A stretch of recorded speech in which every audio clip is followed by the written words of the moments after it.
On the Banks of Plum Creek by Laura Ingalls Wilder. Town Party, Chapter 22. Laura and Mary had never been to a party and did not quite know what it would be like. Ma said it was a pleasant time that friends had together. After school on Friday, she washed their dresses and sunbonnets. Sunday morning, she ironed them, fresh and crisp. Laura and Mary bathed that morning, too, instead of that night. "You look sweet and pretty as posies," Ma said, when they came down the ladder, dressed for the party. She tied on their hair ribbons and warned them not to lose them. "Now be good girls," she said, "and mind your manners."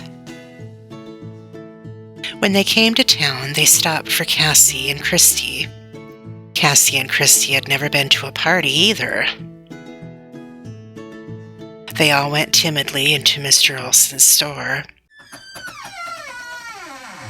And Mr. Olson told them, "Go right on in." So they went past the candy and pickles and plows to the back door of the store. It opened, and there stood Nellie all dressed up, and Mrs. Olson asking them in. Laura had never seen such a fine room. She could hardly say, "Good afternoon, Mrs. Olson," and "Yes, ma'am," and "No, ma'am." The whole floor was covered with some kind of heavy cloth that felt rough under Laura's bare feet.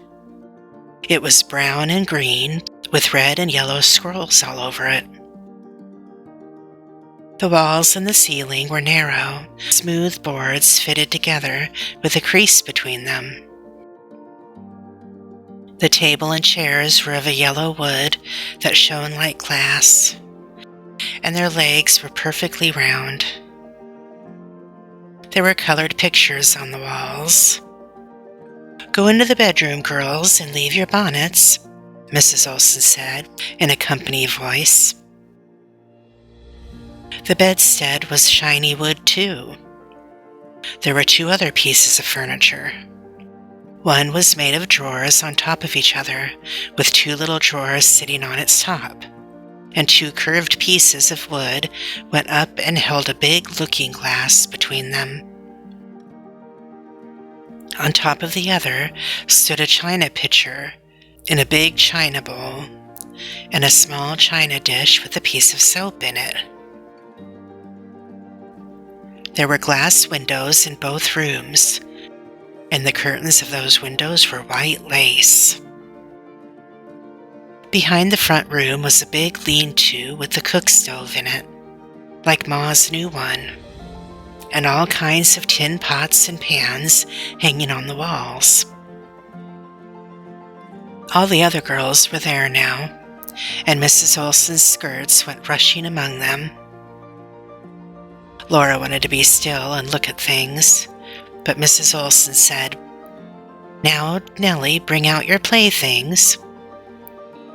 "They can play with Willie's playthings," Nellie said.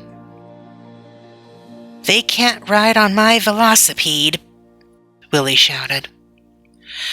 "Well, they can play with your Noah's Ark and your soldiers," said Nellie, and Mrs. Olson made Willie be quiet. The Noah's Ark was the most wonderful thing that Laura had ever seen. They all knelt down and squealed and laughed over it. There were zebras and elephants and tigers and horses, all kinds of animals, just as if the picture had come out of the paper-covered Bible at home. And there were two whole armies of tin soldiers, with uniforms painted bright blue and bright red. There was a jumping jack. He was cut out of thin, flat wood. Striped paper trousers and jacket were pasted on him. and his face was painted white with red cheeks and circles around his eyes, and his tall cap was pointed. He hung between two thin red strips of wood, and when you squeezed them, he danced. His hands held on to twisted strings. He would turn a somersault over the strings. He would stand on his head with his toe on his nose. Even the big girls were chattering and squealing over those animals and those soldiers, and they laughed at the jumping jack till they cried. Then Nellie walked among them, saying, "You can look at my doll." The doll had a china head, with smooth red cheeks and red mouth. Her eyes were black, and her china hair was black and waved. Her wee hands were china, and her feet were tiny china feet in black china shoes. "Oh," Laura said. "Oh, what a beautiful doll. Oh, Nellie, what is her name?" "She's nothing but an old doll," Nellie said. "I don't care about this old doll. You wait till you see my wax doll." She threw the china doll in a drawer, and she took out a long box. She put the box on the bed and took off its lid. All the girls leaned around her to look. There lay a doll that seemed to be alive. Real golden hair lay in soft curls on her little pillow. Her lips were parted, showing two tiny white teeth. Her eyes were closed. The doll was sleeping there in the box. Nellie lifted her up, and her eyes opened wide. They were big blue eyes. She seemed to laugh. Her arms stretched out, and she said, "Mama."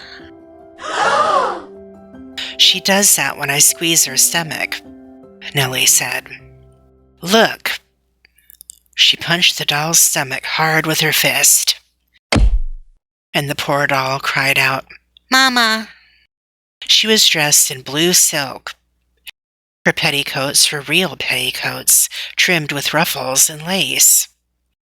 And her panties were real little panties that would come off. On her feet were real little blue leather slippers. All this time, Laura had not said a word. She couldn't. She did not think of actually touching that marvelous doll. But without meaning to, her fingers reached out toward the blue silk. "Don't you touch her," Nellie screeched. "You keep your hands off my doll, Laura Ingalls."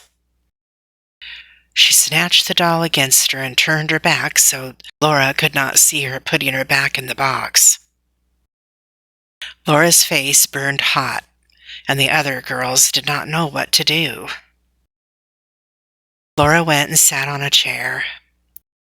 The others watched Nellie put the box in a drawer and shut it. Then they looked at the animals and the soldiers again and squeezed the jumping jack. Mrs. Olson came in and asked Laura why she was not playing. Laura said, "I would rather sit here, thank you, ma'am." "Would you like to look at these?" Mrs. Olson asked her. And she laid two books on Laura's lap. "Thank you, ma'am," Laura said. She turned the pages of the books carefully. One was not exactly a book. It was thin and it had no covers. It was a little magazine all for children. The other was a book with a thick, glossy cover. And on the cover was a picture of an old woman wearing a peaked cap and riding on a broom across a huge yellow moon. Over her head, large letters said, Mother Goose. Laura had not known there were such wonderful books in the world. On every page of that book there was a picture and a rhyme. Laura could read some of them. She forgot all about the party. Suddenly Mrs. Olson was saying, "Come, little girl, you mustn't let the others eat all the cake, must you?" "Yes, ma'am," Laura said. "No, ma'am." A glossy white cloth covered the table. On it was a beautiful sugar-white cake and tall glasses. "I got the biggest piece," Nellie shouted, grabbing a big piece out of that cake. The others sat waiting till Mrs. Olson gave them their pieces. She put each piece on a china plate. "Is your lemonade sweet enough?" Mrs. Olson asked. So Laura knew that it was lemonade in the glasses. She had never tasted anything like it. At first it was sweet, but after she ate a bit of the sugar white off her piece of cake, the lemonade was sour. But they all answered Mrs. Olson politely, "Yes, thank you, ma'am." They were careful not to let a crumb of cake fall on the tablecloth. They did not spill one drop of lemonade. Then it was time to go home, and Laura remembered to say, as Ma had told them to, "Thank you, Mrs. Olson. I had a very good time at the party." So did all the others. When they were out of the store, Christy said to Laura, "I wish you'd slap that mean Nellie Olson." "Oh no, I couldn't," Laura said, "but I'm going to get even with her." "Shh! Don't let Mary know I said that." Jack was waiting lonesome at the ford. It was Saturday, and Laura had not played with him. It would be a whole week before they would have another day of playing along Plum Creek.